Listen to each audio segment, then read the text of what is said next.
Okay, we're rolling. So, Hey. generally, I'm used to have one Bruce in front of me to make an interview, and this time I have two Bruces. I'm right? Okay? A pretender and the real one, but Pretend yeah. to be. What do these two Bruces have in common? You want to go? You want me to go? You go ahead. You go All ahead. right. Well, first of all, I think we're both shy people. It's true. And I actually got to know Jeremy probably more after the film was done. Yeah. Because his process was very private. He would work on a scene, he would disappear into the room, and I don't know if it was a way of just sort of remaining in character and you know keeping it from confusing you, but I didn't know his preparation. Yeah. He asked me for very little advice, and when he came, he was completely prepared and knew the internal life of my character and had internalized my psychology. So he really just, you know, from the first day, really, he just had a sense of who I was and how to interpret that without being imitative, you know. So that was very, very important. There's a great something that Bruce has said, and I've heard him say now, and he said in his book and in interviews is, you know, his sense of like presence, focus, knows exactly who he is for those 3.5 hours when he's performing or in the studio, and you know, when I found this thing, when I found acting, when I was a young man, I felt a great wave of kind of like peace and focus kind of fall over me that I had never really found before in my life. And I was 14 or 15, so there's a lot of chaos going on in any, young man's brain at that time. But I did feel this sort of a sense of relief, purpose, and presence. And I remember that being an early thing that I had heard about and read about, and Bruce speaking about, that I drew a parallel and tether there. Yeah. You were not even born when Nebraska was recorded in '82. Correct. Under what circumstances did you discover Bruce music? Bruce's music I always knew. I mean, Bruce's music, I was born in 1991 in Brooklyn, New York, very close to New Jersey. And I can't remember a period where I didn't know Bruce's name, Bruce's face, Bruce's music.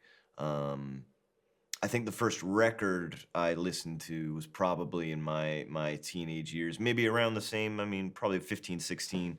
It was probably Born to Run Into the River. I found Nebraska in my early 20s, I'd say.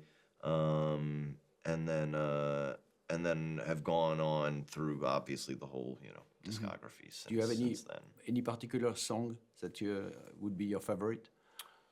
I got a lot of songs. I mean, Reason to Believe is a song I love very much. I love singing very much. The last song on Nebraska. The first song that I think I heard and remember hearing was Born to Run when I was probably 8 or 9, and that sort of the anthem. That's probably the first song I remember. I'll say. Deliver Me is not a classic biopic per se. It's more the story of an artist struggling against his personal demons. Do you agree that Nebraska was the best point to enlighten all your character?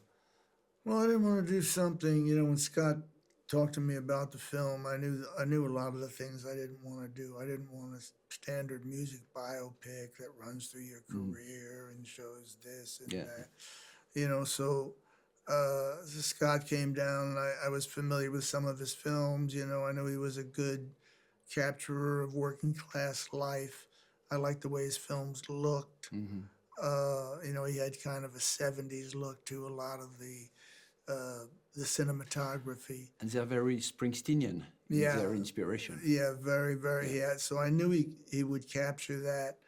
And he was interested in making a film only about a year and a half or 2 years of my life that centered around the making of this record from Warren Zane's book. And that idea was compelling to me because you were going to see just an artist or a young man just working through his issues, Yeah. The film is very stripped of celebrity. I mean, it's in there a little bit, but it's not the central point of the film. The central point of the film was the psychological, was the creating of Nebraska, and then the psychological turmoil that I happened to be going through at that period in my life. So we made a very unconventional music picture. It's a character-driven drama that has some music in it. Is it true you cried first time you saw it? Did I cry when I saw it? Well, there were some scenes with my dad that struck me very emotionally. It's very moving. Yeah, so I sat with my sisters and the people I love the most, and we watched the film, and it was very, very emotional and very powerful for my family. As I said, the film really honors our experience and honors our struggles very deeply. Jeremy, did you think twice before accepting the role? Because not only you didn't play the guitar, but you didn't sing. So I guess it was like a huge challenge. Yeah, definitely. I mean, I had to really consider it, I knew I was playing a living person, a real person that was very well known. I wanted to make sure I was the right person, that I had something to give to the role, those worthwhile and that would do justice to the story, and be in service of Bruce and Scott Cooper, our director. So yeah, I mean, I felt a responsibility to consider it. And then, of course, I spoke to Scott. I said, are you sure you don't want to get someone that already knows how to do these things, and then I don't have to learn it? Yeah. And he said, these are things you can learn.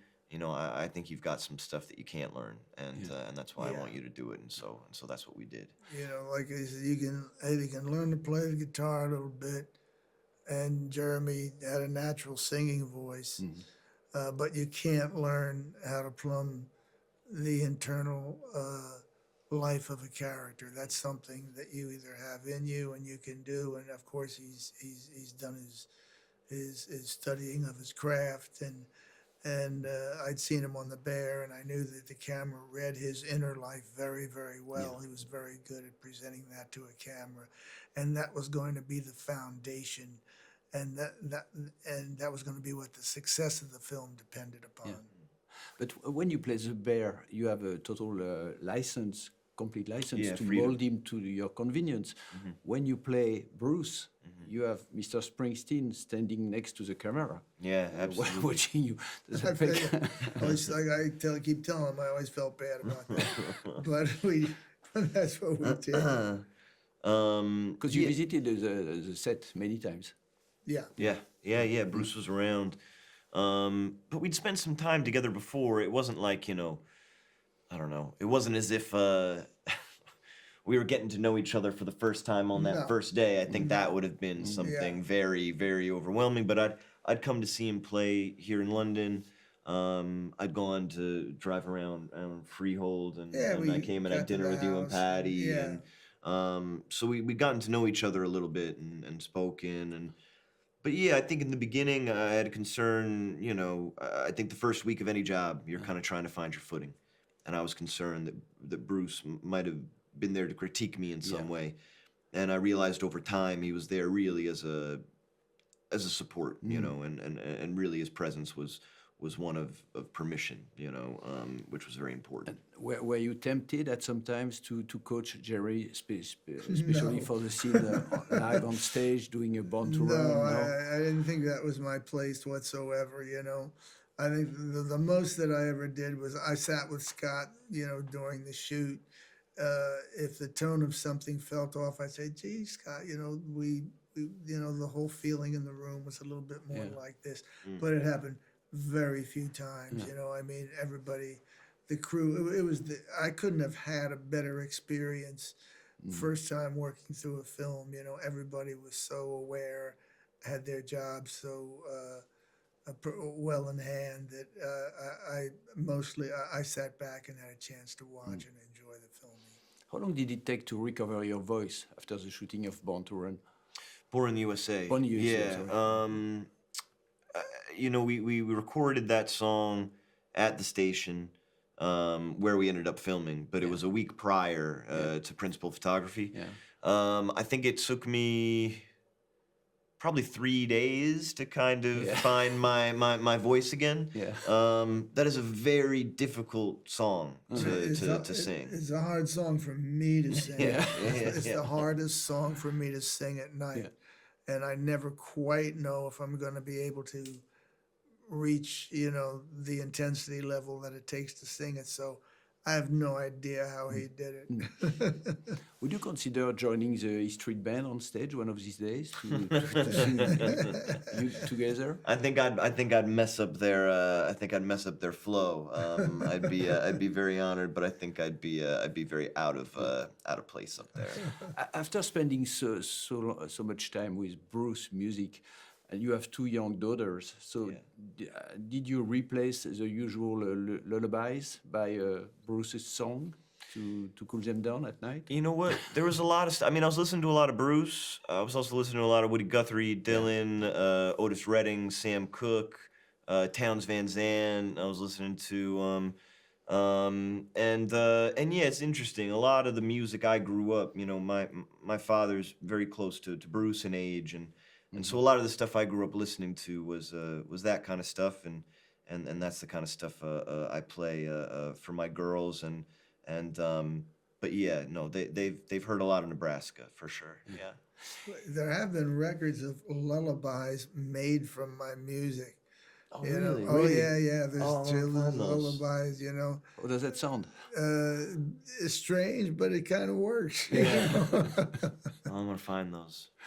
I'd like to hear Darkness as a lullaby. I would love that. In the movie, we see Bruce business partners trying to force him into another league to make him a full-on superstar, and he pushes back. You're a rising star yourself, the same age as Bruce by the time of Nebraska, with big career moves to consider, I think, at the point you were. Were there any personal experiences you tapped into to play what Bruce was going through? I mean, I think what Bruce was on the sort of cusp of is perhaps different than where I'm standing, but I'm certainly familiar with the pressures of an industry, like the industry I'm in and the music industry, and sort of the public's expectations of you, understanding of you. I think that's what I found very interesting, was sort of how the public understands you and how you understand yourself, and how easily confused those things can get if you aren't particularly settled in yourself at the time of when these things happen. And that's what I was really, interested in. But I also have to applaud, I think, Bruce's, artistic integrity, especially in this moment of following up the river with a record like Nebraska. And I hope that I'm always as able to be as present and honest with myself as Bruce was at this time. The film tells about also the struggle with fame. So how do you do these days, Bruce? Because you've become one of the most influential voices in America. So this fame, is it like a responsibility for you? Well, I guess you do feel some responsibility, in the sense that our very end of our last tour, I felt like, well, the country's in trouble. I've written for certain things about 50 years. I can't give these guys a free pass. I've got to say something about it when we're playing, So I felt that was my job. So, I wouldn't say that those are pressures. Those are just natural parts of my job that I've accepted. And as far as, the fame at this point, I don't have problems walking down the street, or I remain relatively anonymous amongst most people. I think a lot of it is how you carry yourself, and you keep moving, And occasionally you'll meet somebody who want a selfie, and sure, that's part of the job, and I do it, you know. So I don't have any deep struggles with where I've ended up. Yeah. Because you said recently, I'm old, I don't give a hoot what I do. Yeah, well, there's some Could you elaborate on this, please? There's not much to elaborate. Well, the older you get, the more freedom you have, Yeah. in the sense that you've done a lot of things. You are who you are. I stand on my record as far as the records I've made, the choices I've made, and the projects that I've done. And at this age, you know, you sort of you have more freedom as far as your choices. You know, or even just making this film 10 years ago, 15 years ago, I might have shied away from it. You know, but at this point, it was like, hell, why not? You know, let's. You know, I trusted Scott. I knew Warren was a very intelligent writer and man, and I said, well, these guys seem like good guys, and you know, the very first day we met, I said, yeah, go ahead. Actually, you didn't say, I don't give a hoot. That's not the way you put it now.